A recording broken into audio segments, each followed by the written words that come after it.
फंसे भारतीयों को निकालने में आगे आया मानवाधिकार संस्था मानवाधिकार सुरक्षा एवं संरक्षण ऑर्गेनाइजेशन के उच्च पदाधिकारियों के द्वारा लिया गया फैसला कि यूक्रेन में फंसे भारतीयों को निकालने प्रयास किया जाना चाहिए। उसके लिए राष्ट्रीय संरक्षण श्री कृपाशंकर तिवारी जी, राष्ट्रीय महामंत्री श्री तपन अग्निहोत्री जी, राष्ट्रीय सचिव श्री श्रीकांत अवस्थी जी व प्रदेश अध्यक्ष श्री अरुण कुमार द्विवेदी जी के द्वारा भारतीय दूतावास व यूक्रेन के दूतावास से संपर्क किया गया एवं भारतीयों को स्वदेश वापस लाने की सक्रिय पहल की गई।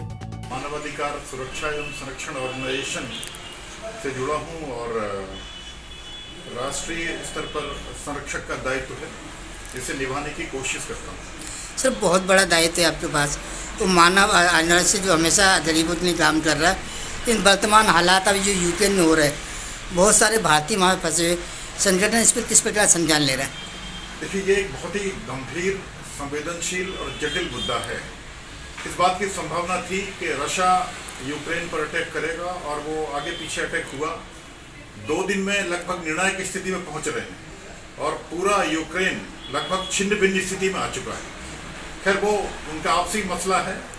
हमारा भारतीय जो सरकार का, भारत के लोगों की चिंता ये है कि हमारे लगभग 15 से 20 हज़ार भारतीय, इसमें बड़ी संख्या में हमारे विद्यार्थी हैं, छात्र हैं, जो भारत के विभिन्न हिस्सों से वहाँ विश्वविद्यालयों में, मेडिकल कॉलेजों में पढ़ते हैं। उनको सुरक्षित बाहर निकालना एक बहुत बड़ी चिंता है, बहुत बड़ा एक दायित्व है सरकार का।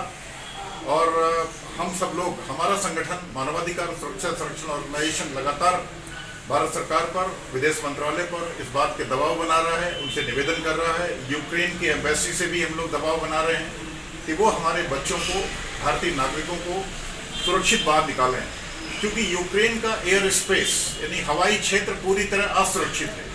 सैकड़ों फाइटर प्लेन्स, हेलीकॉप्टर्स, मिसाइल्स आसमान में हैं और बहुत ज़बरदस्त खतरा है। इसलिए हम इस खतरे को टालते हुए कोशिश ये कर रहे हैं कि हमारे भारतीय नागरिक और बच्चे बाई ट्रेन या बाई रोड, जो पूर्वी बॉर्डर है जहां पर रोमानिया, पोलैंड और हंगरी है, वहां पर वो बसों से या बाई रोड वहां पहुंचें। और सरकार ने, विदेश मंत्रालय ने ये बात कही है कि हम हंगरी से, बुडापेस्ट से या रोमानिया, पोलैंड से अपने एयरक्राफ्ट के जरिए उनको भारत लाएंगे, मुंबई, दिल्ली लाएंगे। और इसी दिशा में प्रयास चल रहा है। और हम इस बाइट के जरिए भी कहना चाहते हैं भारतीय नागरिकों से जो वहाँ हैं, अगर ये बात पहुँचती हो सोशल मीडिया के जरिए, कि वो जहाँ वहाँ की सरकार, विश्वविद्यालय चाहती है वहाँ वो रुकें, अपने पासपोर्ट साथ रखें, अपनी संपूर्ण जानकारी साथ रखें, धैर्य रखें, संयम रखें। विश्वास है युद्ध 1-2 दिन में लगभग निर्णायक स्थिति में पहुँच जाएगा। एक समझौते की स्थिति बन रही है। यूक्रेन के राष्ट्रपति ने अपील की है और प्रस्ताव भी रखा है रशिया से कि हम युद्ध नहीं चाहते आगे, क्योंकि स्वाभाविक है, वो जानते हैं कि हम जब भारी नहीं पड़ेंगे, वो कई गुना भारी हैं, जबकि नाटो और अमेरिका जैसे बड़े ताकतवर देश भी उनके सामने आने से डर रहे हैं, टकराने की हिम्मत नहीं है। स्थितियाँ ये है कि युद्ध समाप्त होगा, लेकिन सर, नाम बताइए सर। मेरा नाम श्रीकांत अवस्थी है। मैं राष्ट्रीय मानवाधिकार सुरक्षा ऑर्गेनाइजेशन। सर, मानव अधिकार सुरक्षा वैसे कई विषयों पर काम कर रहा है इस देश में, लेकिन वर्तमान में यूक्रेन में जो बमबारी, तबाही हो रही है, वो बहुत सारे इंडिया के लोग वहाँ पे फंसे हुए हैं, उसको लेकर क्या काम कर रहा है अभी मानवाधिकार?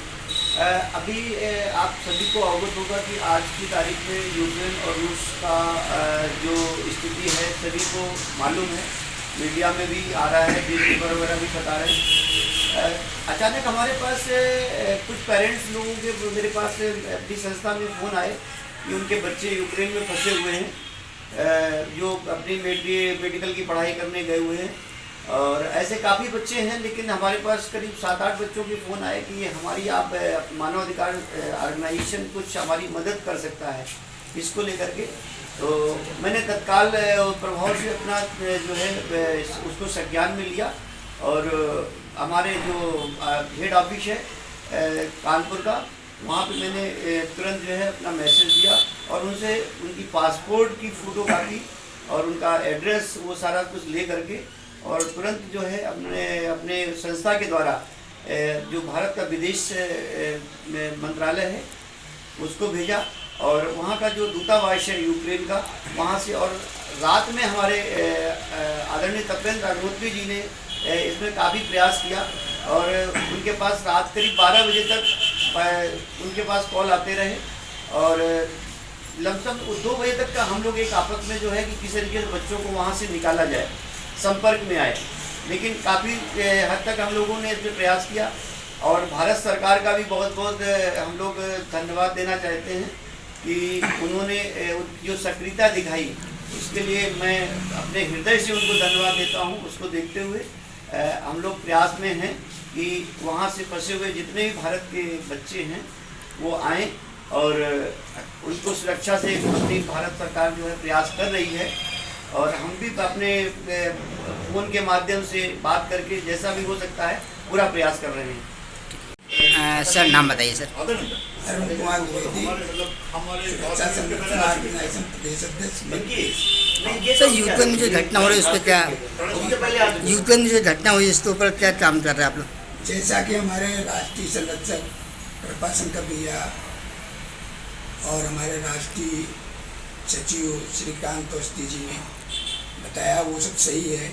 हमारी संस्था जो प्रयास करे उसकी सराहना नहीं की जा सकती, क्योंकि हमारी संस्था जितने भी जनहित वाले कार्य उनके लिए अग्रणी रहती है और हम अपनी संस्था को बधाई देना चाहते हैं कि हमारे ऊंचे वाले पदाधिकारी इतने अच्छे हैं जो रात को 2 बजे तक जागरण करके हम लोगों को बारी बारी सूचित करते रहे कि अब ये हो रहा, अब ये हो रहा। हमारे विदेश मंत्रालय वहाँ सूचित करते रहे, वहाँ से फिर यूक्रेन के दूतावास में संपर्क किया कि हमारे बच्चे किस तरह से, कहाँ से, कैसे सुरक्षित रह सकते। तो सबको बड़ी चिंताएं रही। हालांकि बहुत प्रयास करने के बाद अभी हम सब लोगों ने यूक्रेन में प्रिया, दीपांशी, विनय मिश्रा, ये बॉम्बे और करनाल, इन बच्चों से बात करी तो बोले नहीं कोई दिक्कत नहीं, हमारे यहाँ बराबर से बना रहे और सभी लोग संपर्क में हैं। जैसे यहाँ कुछ शांत हुआ तो हम लोग अपने देश के लिए निकल लेंगे।